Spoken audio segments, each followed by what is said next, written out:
Turning now to the crime crisis in D.C. and a warning, the next image you're about to see is graphic. President Trump warning he will take federal control of Washington after this former DOJ staffer was brutally attacked on Sunday. And backing the president's push is newly confirmed U.S. Attorney for D.C., Judge Jeanine Pirro. Youth violence is on the rise, not just in D.C., but across the country. And if you think that these kids need to be coddled and they need to be hugged, they need to have consequences, they need to understand that enough is enough, that we're going to put them in jail or some kind of youth rehabilitation detention facility and not allow the D.C. Council, one of whom I just recently indicted, to take cover for these kids. It's time to end it. And in another unimaginable tragedy, congressional intern Eric Tarpinian-Jachym was struck and killed by stray bullets during a drive-by shooting in June. He was only 21 years old.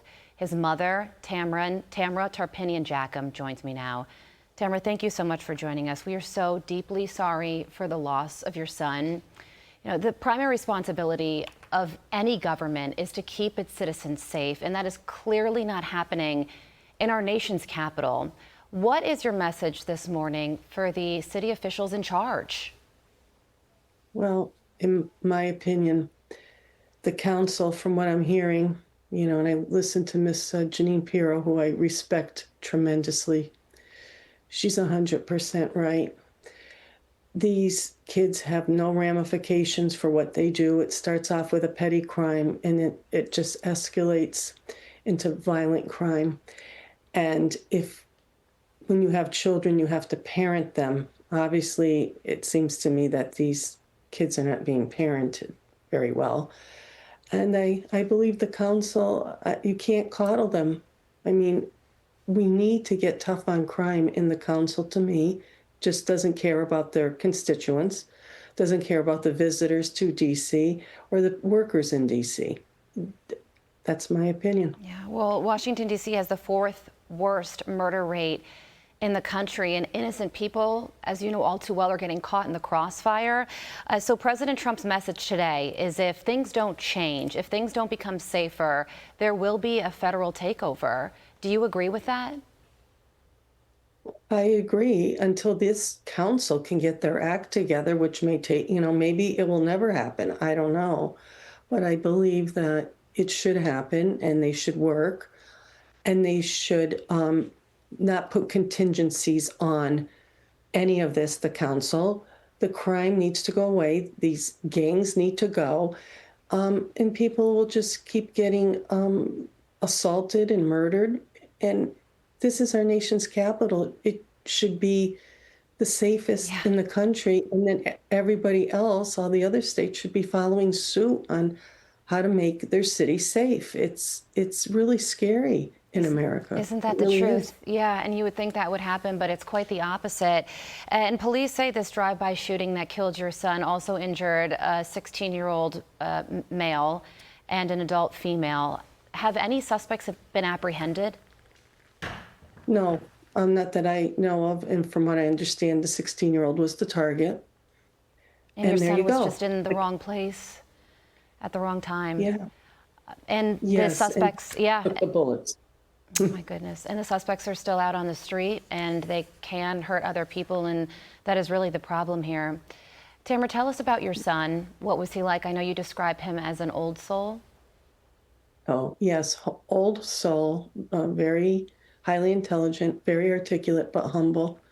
He liked to talk to older people. He'd help them. He liked to fish. That was his thing. He loved his father so much. Those two were inseparable. He was my baby. I had him late in life. He was a gift from God. And his brother and sister misses him. They help raise him. My husband is so distraught. Our lives will never be the same. And my husband says he wished it was him who took the bullets for his son. This is how bad it is. You don't expect to find out that your son gets brutally murdered, not with one gunshot wound, but riddled with them. And my son was a good boy, and he didn't deserve this, and nobody does. no innocent victim deserves what we're going through. And there's a lot of us out there. Well, the president reached out to you in a letter. He sent you a letter, President Trump did, after he found out about what took place and the fact that your son was murdered. What did that mean to you? It meant a lot. It meant a lot. You know, Senator Estes' office has been so kind. They were very kind, Mrs. Estes, Mr. Estes, the interns. But I didn't know a letter from President Trump was coming. Amy Caravalli from Mass GOP said she had a letter, but I didn't know who it was from. And she said, I'd like to read it at the funeral. I said, sure. Or do you want to read it? I said, no. I thought it might have been from interns because interns were sending letters. And when she read it, I was like, I felt so happy that my son's death was acknowledged by somebody in DC other than the police department. And, you know, I know Mr. Estes did and Congressman Neal did say something, but my senators didn't say anything. And it was surreal, in my opinion. Now, he wasn't just number 84. He was a person, a good boy who was shot dead in a violent crime for nothing, for going to get something to eat.